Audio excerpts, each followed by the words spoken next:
Our new bottom line is love and caring, right? So we start with the following: that in the 21st century, the only rational way to be in this planet is to recognize that our well-being as Americans depends on the well-being of every other person on the planet.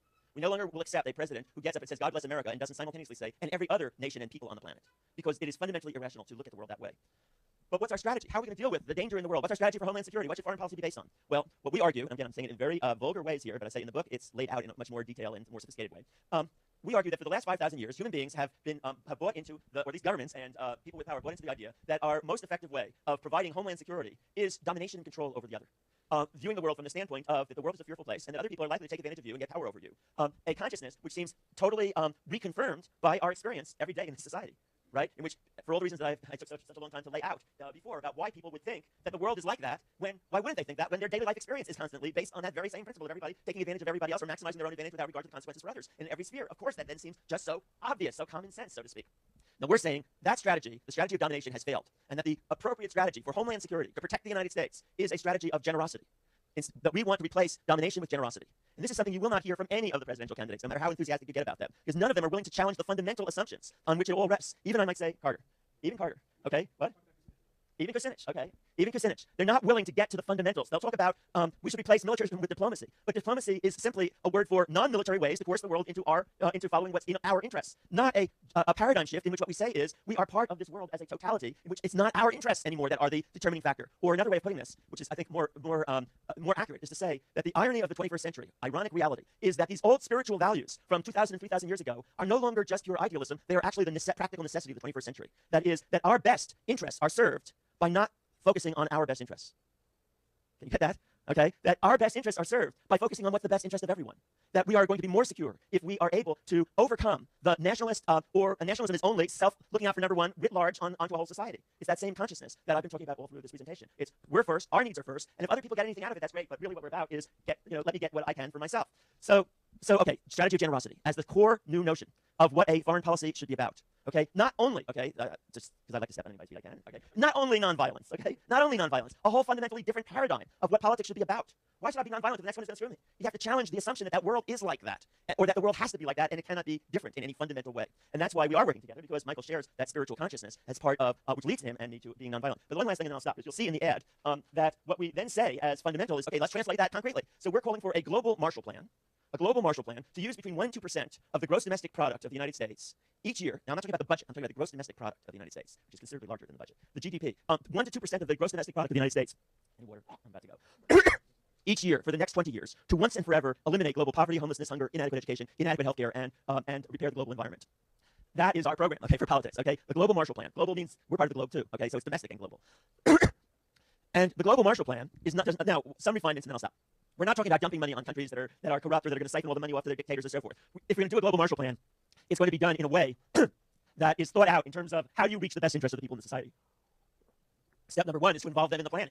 It can't be us figuring out what's best for them. It has to be creating some international mechanisms through which the people in that society, and not just their governments, actually participate in what would be best. Number two, it has to be done in a way that is culturally sensitive. Number three, it has to be done in ways that are environmentally sensitive. Number four, it has to be done in a way which overcomes American arrogance. We don't want to approach this from the standpoint of saying, we know the best answers for your society because we're so successful, we're so rich, and so forth. We want to say, we're starting out from, and this is why you'll see in point number one of the ad, we start out from this. We are apologizing to the people of the world. With all our money, with all our power, we have just dramatically screwed up and done something that is terribly immoral in the war in Iraq. And we're starting with repentance and atonement. And our global Marshall Plan can also be understood as taking that repentance and atonement, not just as words, but as translating it into actions. But when we do that, we're saying to the peoples of the world, we want you to come and bring your cultural specificity and your wisdom to our society, because we know that we have deeply screwed up. So approaching the world with a spirit of humility, not of arrogance, is another central part of this global Marshall Plan. Okay, this is one example of what we're talking about with a new bottom line and a spiritual politics. We have them in all the different spheres, but I'll stop here and say, only to say that we're trying to build a national movement. We've got about 5,000 members and about 100 chapters around the country. We'd love to have you come and be an intern with us in the summer or intern with us next year to help us build this reality. It's not yet it's going, and it has some real energy behind it, but we'd love to have some help, particularly reaching out to younger people where we have not yet figured out the way to do this, because it turns out, for whatever reason you can explain to me, that it's been very hard, not just in these terms, but in almost any of the movements around, to reach deeply into the people under 40 in the society. That's another issue. But thank you, and I'm going to go to... Yeah,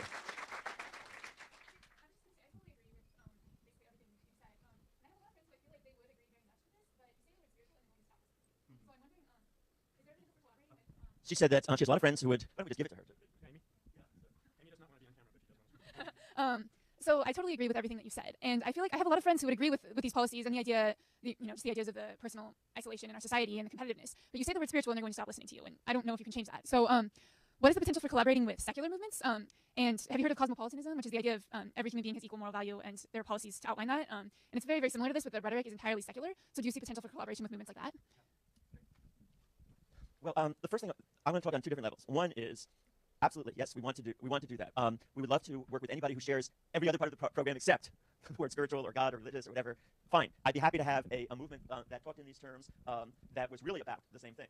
But is it really about the same thing is very important because, for example, when looking at a question of how to value the planet, are they going to be looking at it not in reductionist materialist terms? If they are, if they're willing to go to a consciousness that sees the planet as having some fundamental value apart from what it can do for us as human beings, if they're able to see other human beings in that way, then absolutely, and I'd be perfectly excited if you would organize that. If you would create such a group here on this campus or amongst your friends if you're graduating or whatever. That's one level. Now the second level is we're also interested in actually winning in this society. And in this society, 80% of Americans say that they believe in God, and 60% say that they pray once a week. 60%. And for all the talk in liberals and progressives about their commitment to democracy and their belief that if we're going to change the society, we need a democratic movement to do that, they are not willing, overwhelmingly, to recognize that this society has a lot of religious people in it. Pardon me, I have a little problem here. So, when they approach the world, the left has created a culture that pretty much reflects what you just said. If you're religious or you're spiritual, I close my ears to you. I can't hear you. You're obviously on some trip. And so, what we learned in our study was that a lot of people who would be with the left in terms of its economic and political programs have had an experience either in their unions or in going to an anti-war demonstration or in going to a women's movement meeting or going to an ecology meeting or whatever, where they picked up the following message. We need you. We need your support. We want you to be with us. We don't care if you're religious or not religious. But basically, we think you're on a lower level of intellectual or psychological development if you believe in God or if you have any religious or spiritual practice. We think that if you hang out with us long enough, you'll probably evolve to our level, where you'll no longer think in God terms or spiritual terms. And that will be good for you. It'll really be good. So I hope you'll be with us. Now, for a lot of people who take seriously their own spiritual or religious life, the message is, I'm only welcome here as an inferior being, as somebody who they need at one level, but whom they actually think is at a lower level than they are. And I don't feel good here. It doesn't make me feel like this could be my home. Now, what does that mean? Does that mean that I want you to become religious or spiritual? Not at all. I want you to overcome religiophobia. I want you to, and when I say this, most people on the left don't even know what I'm talking about. Just as most men had no clue about what sexism was when women started to raise that. They didn't know what the women were talking about. They couldn't figure it out. And all the more so, heteros could not figure out what gay people were talking about when they talked about homophobia. It just seemed completely, what are you talking about? I like everybody. I value everybody. In other words, you can't get this unless you're one, at first at least, until you are a victim of it, until you're one of the people who has been treated that way. You don't get that it's happening, including in your own thinking. You don't recognize how much you put down and push away people with a different consciousness. A social movement that wants to win in a society cannot do that. So the question I have to many people on this level is, on the one hand, yes, I want to lie. On the other hand, I also want you to ask yourself, when building a larger social movement, would you rather hold on to your religiophobia or would you rather stop the war in Iraq? Would you rather end global capitalism or would you rather be in the position of being able to look down on spiritual and religious people who constitute the vast majority of people in this society and stick your tongue out at them and show them that you're so much smarter than they are and they're so irrational? Now, in the book, I begin to also, and in the next book I will also do this, try to explain to people why, besides all that, they're also wrong. that is on the substance. Not that you're wrong about secularism, but that you're wrong about secularism being on a higher intellectual level. Because you still might be hearing this and saying, there's nothing I can do about it. I just do think that. And what I try to show in the book is why the view that I call scientism, that is the view that holds that which is real is that which can be validated through sense datum or measured, and anything else that cannot be validated through sense datum or measured is simply nonsense. Okay, is a view that is actually the view of the capitalist class that struggled against feudalism, and it has no higher intellectual status than any other religious position. It is itself a religious position. That is to say, that the view that which is real, or that which can be known, is only that which can be validated through sense datum or measured, is a view that itself cannot be validated through sense datum and cannot be measured. That's the short of it. I can make this argument more if you want to go to it. But whatever your view of rationality is, this is what's really rational and that's what's irrational. I'll show you that you have no more foundation for your belief system than the other religions have. Now, does that mean I want to put down your belief system? Not at all. I'm not here, and the network of spiritual progressives certainly is not committed to putting down other people because the truth of the matter is at least half of our people are secular people in this network of spiritual progressives. The only thing that makes them different from other progressives is they're committed to not putting other people down who are religious or spiritual and to not have an attitude of, I turn off the second you talk about anything that's important to you around the world of spiritual or religious, but instead recognize that, yeah, I have my religion, you have yours, and both of them are I'm able to tolerate both and create space for both. Others? Go.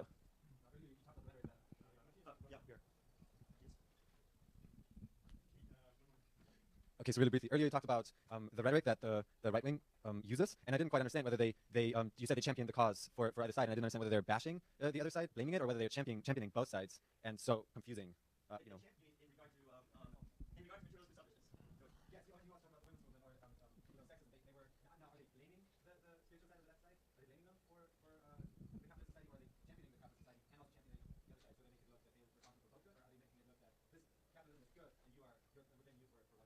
Well, yeah, they are championing capitalism, and they are saying that what's bad is the bad part of capitalism is that it allows for this extreme individualism in which women go for their own interests, gays go for their own interests, African Americans go for their own interests. They don't care about everybody else, is what they're saying. That these groups are only looking out for number one. And so I should have gone into that more. I'm going to try to explain what women. Yeah, it's true that women have been seeking to focus on advancing their own interests, but what they leave out of the picture is 10,000 years of patriarchy in which women's interests have been systematically denied. They attack gays and lesbians. Say, why gays and lesbians? Well, because they're not raising the next generation, which turns out not to be true in any society where gays and lesbians aren't oppressed. But anyway, leave that aside. The point is that they say, well, you're just having sex for the fun of it, and it's not fair to the rest of us because we have to have the consequences. We raise children, and you don't, so you're selfish. So I say back to them, well, first of all, probably if you believe that God created you and so forth, made sex pleasurable, maybe that wasn't a divine oops, but rather part of the plan that it should be pleasurable.